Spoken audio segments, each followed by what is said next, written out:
जय श्री कृष्ण। राधे राधे। मित्रों, छठा अध्यायना 40मा श्लोकमां भगवान कृष्णने एवुं लाग्युं के मारो परम भक्त, मारो सखा मूंझाणो छे, एना मनमा विविध प्रकारनी विटंबणाओ अने शंकाओथी घेरायेलो छे। माटे सौथी पहेला एमना प्रश्ननो हूँ जवाब आपું। अर्जुने जे 37मा श्लोकमां प्रश्न कर्यो हतो के काम गतिम कृष्णम गच्छति, कृष्ण गच्छति, एनी कई गति थाय छे के जे योग चलित मानस प्राप्य योग संसिद्धि छे एमनी कई गति थाय छे।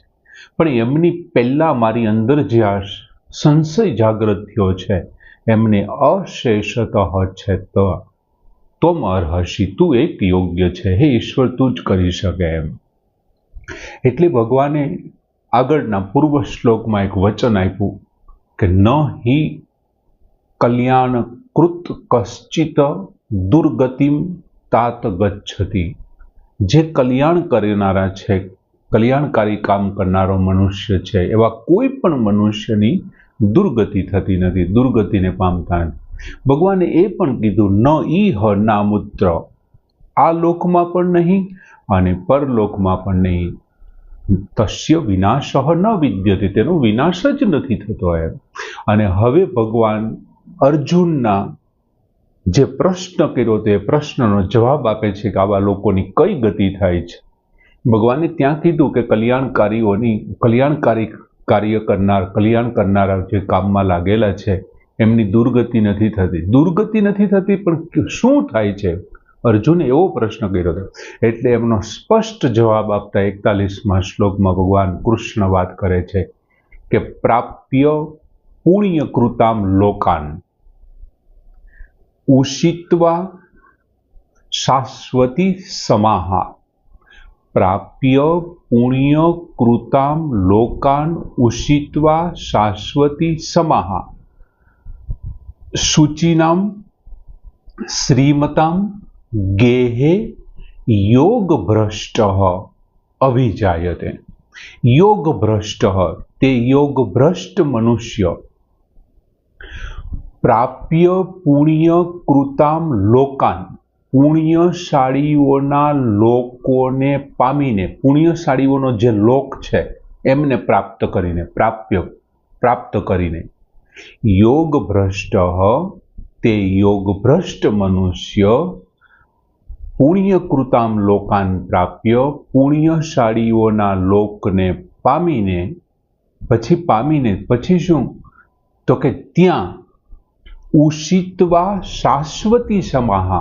शाश्वती समा, घणा वर्षो सुधी उषित्वा निवास करीने एवा लोकने पामे छे जे योग भ्रष्ट थाय छे। योग भ्रष्ट प्राप्य पुण्यकृताम लोकान, योग भ्रष्ट व्यक्ति प्राप्य पुण्यकृताम लोकान, पुण्यशाळीओना लोकोने प्राप्त करी शाश्वती समा उषित्वा अनंत वर्षो सुधी, घणा वर्षो सुधी निवास करीने शुचिनाम श्रीमताम गेहे।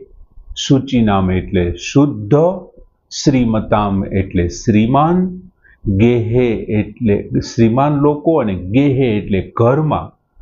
ते शुद्ध श्रीमान लोकोना घरमां अभिजायते, जन्म ले छे। आवा लोकोनी गति केवी थाय छे तो के शुचिनाम श्रीमताम गेहे योग भ्रष्टो अभिजाय। आ कई जग्याए थाय छे तो के ईह लोके। अने भगवाने आगळना श्लोकमां शुं कीधुं तु? न ईह लोके विनाशः विद्यते, तेनो आ लोकमां विनाश नथी थतो। तो आ लोकमां कई जग्याए जन्मे छे तो के शुचिनाम श्रीमताम गेहे योग भ्रष्ट अभिजायते।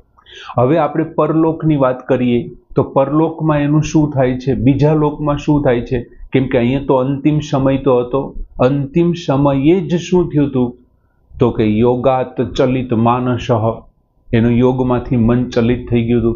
तो ए पछी शुं थयुं हतुं तो के प्राप्य पुण्यकृताम लोकान, पुण्यशाळीओना लोकने तेओ प्राप्त करे छे। अने पछी शुं थाय छे? त्यां शुं थाय छे तो के उषित्वा शाश्वती समा, त्यां अनंत वर्षो सुधी निवास करे छे। अने ज्यारे एने एवुं लागे छे के हवे मारे अहींया नथी रहेवुं, અને મારે પૃથ્વી પર જવું છે, મારું જે કામ અધૂરું છે મારે પૂરું કરવું છે, હું જ્યાંથી ભ્રષ્ટ થયો તો ત્યાંથી મારે આગળ વધવું છે, ત્યારે શુચિનામ શ્રીમતામ ગેહે યોગ ભ્રષ્ટ અભિજાયતે. ત્યારે શુદ્ધ અને જે આ શ્રીમતામ એટલે શ્રીમાન લોકોના ઘરમાં એમનો જન્મ થાય છે. સરસ મજાનો ભગવાને જવાબ આપ્યો છે. હવે પહેલા શબ્દ આપ્યો પ્રાપ્ય પુણ્ય કૃતામ લોકાન, એટલે શું કહેવા માંગે છે કે જે પુણ્યશાળી લોકો, જેમને પુણ્યશાળી વ્યક્તિઓ જે લોકને પ્રાપ્ત કરે છે ને તે. હવે તમે મિત્રો અહીંયા પુણ્ય કમાવા માટે શું કરવાના છો? તો કે એ વખતના સમયમાં સૌથી શ્રેષ્ઠ કોઈ હોય તો વિધિસર યજ્ઞ કરાવો. સાંગોપાંગ વિધિપૂર્વકના યજ્ઞ કરવાથી માણસને પુણ્ય પ્રાપ્ત થતું, અને જ્યારે એનું પુણ્યનું ભાથું એકઠું થતું, જાજુ બધું પુણ્ય ભેગું થતું ને, ત્યારે એમને શું પ્રાપ્ત થતું? ત્યારે વિધિસર જે કરાવેલા યજ્ઞોને કારણે છે ને એમને સ્વર્ગ પ્રાપ્ત થાય છે. તે કોનો લોક છે? તો કે પુણ્ય કરનારનો લોક છે. કોઈ દાન કરીને, કોઈ વિધિસર સાંગોપાંગ આપણા વેદોમાં કહેલા વિધિ પ્રમાણે યજ્ઞો કરાવીને, કોઈ બીજા સારા સારા કર્મ કરીને પુણ્યશાળી વ્યક્તિઓ જે લોકને પામે છે ને એ લોકને આ યોગ ભ્રષ્ટ વ્યક્તિ પ્રાપ્ત કરે છે. અને એ લોક કયો છે? તો કે સ્વર્ગ લોક છે. કોનો છે? તો કે ત્યાં પુણ્યશાળીઓ જાય છે, એટલે પુણ્યશાળીઓનો લોક છે. ત્યાં પાપ કરનારા લોકો જઈ શકતા નથી. પાપીઓ માટેનો એ લોક નથી, માત્ર પુણ્યશાળીઓનો લોક છે. પરંતુ જે પુણ્ય કર્મના ફળ ભોગવવાની ઈચ્છા જ નથી ધરાવતો, જે એણે શું કર્યું છે? અહીંથી આપણે જે યોગ ભ્રષ્ટ થયો છે એણે શું કર્યું છે? એમણે સંસાર અને કર્મ સાથેનો તો સંબંધ પહેલેથી છોડી દીધો છે. એણે પાપ કર્મ છોડી દીધા એટલે નર્કમાં નથી જઈ શકતો. એમણે પુણ્ય કરનારા કર્મો છે એ પણ એમણે છોડી દીધા હતા, એટલે આસક્તિ રહિત એમણે કર્મ કર્યા હતા. આસક્તિ રહિત કર્મ કર્યા છે એટલે એમને ફળ તો મળવાનું નથી. તો એ પુણ્ય કર્મના ફળ ભોગવવાની ઈચ્છા જ નથી. તેમને શું થાય છે? તેવા યોગ ભ્રષ્ટ થયેલો જે આ વ્યક્તિ છે એમને તો ફળ ભોગવવાની ઈચ્છા નથી, પણ એવા વિઘ્ન રૂપે એમને મફતમાં મળે છે. આ સ્વર્ગ કેવી રીતે મળે છે? વિઘ્ન રૂપ હોય છે. એમને માટે 100% સ્વર્ગના ભોગ છે બધા વિઘ્નરૂપ, પણ એમને મફતમાં પ્રાપ્ત થાય છે. જેને પ્રાપ્ત કરવા માટે પુણ્યશાળીઓ આજીવન સાંગોપાંગ વિધિપૂર્વક યજ્ઞ કરે છે, વિવિધ પ્રકારના પુણ્યશાળી કર્મો કરે છે, ત્યારે જે સ્વર્ગ મળે છે ને એ યજ્ઞ કરવા વાળા, સાંગોપાંગ યજ્ઞ કરવા, સાંગોપાંગ વિધિ કરી અને જે એ સ્વર્ગ પ્રાપ્ત કરે છે, અથવા તો દેવો પાસે, પોતાના ઈષ્ટદેવ પાસે યાચના કરે છે, માગે છે, ત્યારે એમને સ્વર્ગ મળે છે. ત્યાં તેમની ભોગની વાસનાઓ ચાલુ રહે છે, કેમ કે એમણે સુખ ભોગ ભોગવવા માટે તો એને સ્વર્ગની ઈચ્છા કરી છે. સ્વર્ગમાં આવું છે, આવું છે, આવું છે ને ફલાણું છે ને, આ બધા સુખ ભોગવવા માટે તો એમનો ઉદ્દેશ જ ભોગનો હતો, એટલે એમને સ્વર્ગમાં જવાનું પ્રાપ્ત થાય છે. પુણ્ય કરીને એણે સ્વર્ગ લીધું. શું કામ લીધું? તો કે ભોગ ભોગવવા માટે. એટલે ત્યાં એની ભોગની વાસના છે ને એ ચાલુ રહે છે. પરંતુ અહીંયા શું છે? અહીંયા જે જવાવાળો, સ્વર્ગમાં જવાવાળો એ કેવો છે? તો કે યોગાત ચલિત માનસ છે. અને એવા યોગાત ચલિત માનસ જે યોગ ભ્રષ્ટ થયો છે ને એ કોઈ પણ જાતના પરિશ્રમ વિના, કોઈ પણ જાતના યજ્ઞ વિના અને એ લોકને પામે છે, સ્વર્ગ લોકને પામે છે. ત્યાં નથી તો કોઈ એમને યજ્ઞ કરવા પડતા ત્યાં જવા માટે, નથી કોઈ એમને યાચનાઓ, ભગવાનને યાચના કરવી પડતી, નથી કોઈ બીજા એમણે શુભ કાર્યો કરવા પડતા. ત્યાં તેમને, પેલા વ્યક્તિને ત્યાં ભોગની વાસના ચાલુ રહે છે અને ભોગમાં અરુચિ થાય છે. સ્વર્ગના જે સુખ ભોગ છે ને ત્યાં યોગ ભ્રષ્ટ વ્યક્તિને સ્વર્ગના સુખ ભોગમાં રુચિ થાય છે, કેમ કે એનું લક્ષ્ય જ નથી. એમનું લક્ષ્ય શું છે? પરમાત્માની પ્રાપ્તિ છે. બીજું, ભગવાને પહેલી લાઈનમાં બીજી શું વાત કરી કે ઉષિત્વા શાશ્વતી સમાહા.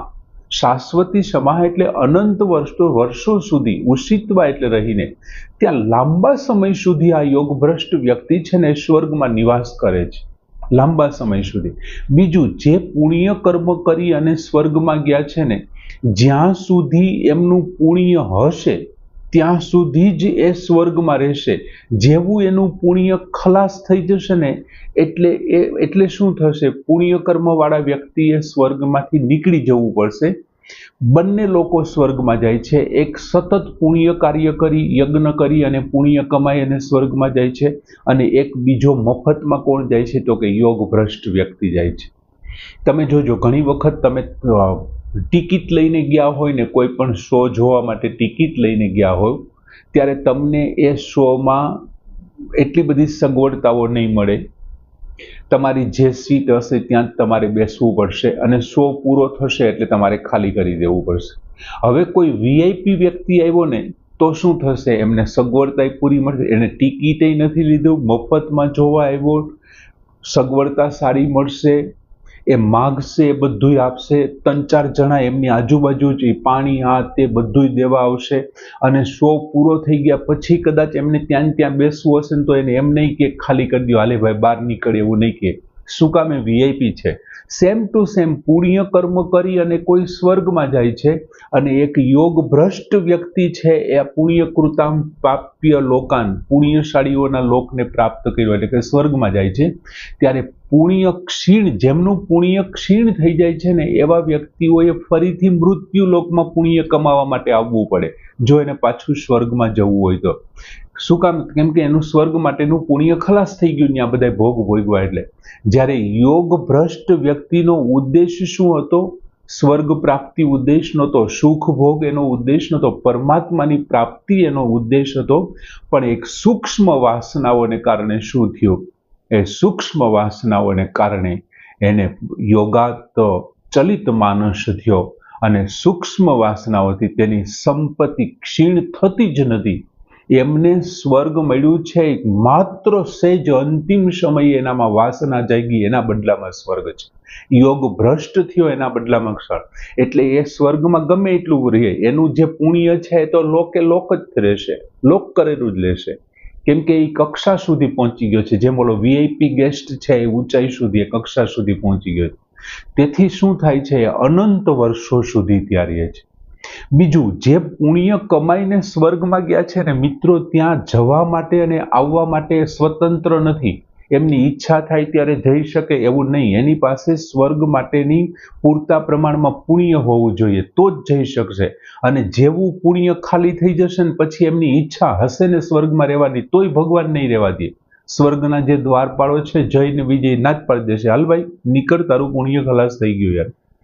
એટલે આ શું થાય છે, એમની પાસે સ્વતંત્રતા નથી. અને જ્યારે આ યોગ ભ્રષ્ટ વ્યક્તિ છે ને એ તો ભોગમાં ફસાતો જ નથી. એમને તો પહેલેથી જ ભોગ આ લોકમાં જ છોડી દીધા હતા, તો પછી સ્વર્ગના ભોગ એમને શું ફસાવી શકવાના. એટલે એના માટે તો વધતા ઓછું થઈ શકે, જેટલા વર્ષ રહેવું હોય તેટલા વર્ષ ત્યાં રહેશે માત્ર. બીજું તો પછી આપણને એવો પ્રશ્ન થાય કે શુચિનામ શ્રીમતામ ગેહે યોગ ભ્રષ્ટ અભિજાયતે. શુદ્ધ અને શ્રીમાન વ્યક્તિઓના ઘરમાં, શ્રીમાન લોકોના ઘરમાં તે ફરીથી જન્મ લે છે. તો આપણને એમ થાય કે તો પછી એને પાછું આવવાનું કારણ શું? એને ભોગોમાં અરુચિ થવા તે મૃત્યુ લોકમાં આવે છે, અરુચિ થતા. તો એનું આવવાનું કારણ શું? હવે એના આવવા અને જવાની ગતિ તો માત્ર એક ભગવાન જ જાણે. આ ગતિ અને ગતિ તો ભગવાન જ જાણે છે, એના સિવાય તો બીજું કોઈ જાણી ન શકે. પણ જેણે આજીવન સાધના કરી, અને એ આજીવન સાધના કરી પણ અંત સમયે એ સાધના એની ફળી નહીં, અને સાધનામાંથી એ છૂટો થઈ ગયો. અને થયું શું? અંતઃકરણની અંદર એની સાધના છે ને એ અંકિત થઈ ગઈ. એ અજ્ઞાત રૂપે એને સતત પ્રેરણા આપતી રહી કે ભાઈ તું પરમાત્માને પ્રાપ્ત કરવા નીકળો, તો તું સ્વર્ગના સુખ ભોગવવા માટે નથી નીકળો.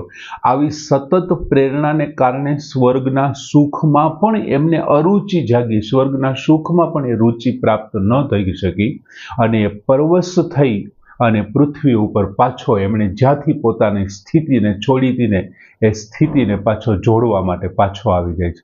એમને એના સંસ્કાર એમને પાછા ખેંચી લાવે છે, પાછા ખેંચી લે.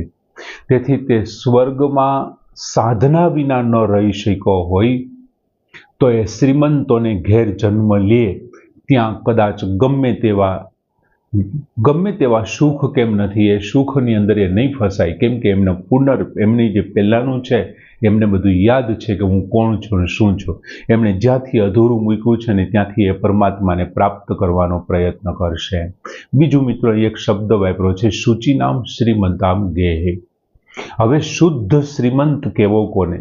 તો કે જેની પાસે જે કાંઈ ધન સંપત્તિ પદાર્થ આ તે બધું છે એ શુદ્ધ હોવું જોઈએ, પોતાની મહેનતથી કમાયેલું હોવું જોઈએ, કોઈના દુઃખથી કોઈના પાપ લાગી અને એ પ્રાપ્ત થયેલું ન હોવું જોઈએ. બીજું એમની પાસે જે કાંઈ આવ્યું છે ને તે શુદ્ધ ભાવથી એમણે પ્રાપ્ત કરેલું હોવું જોઈએ.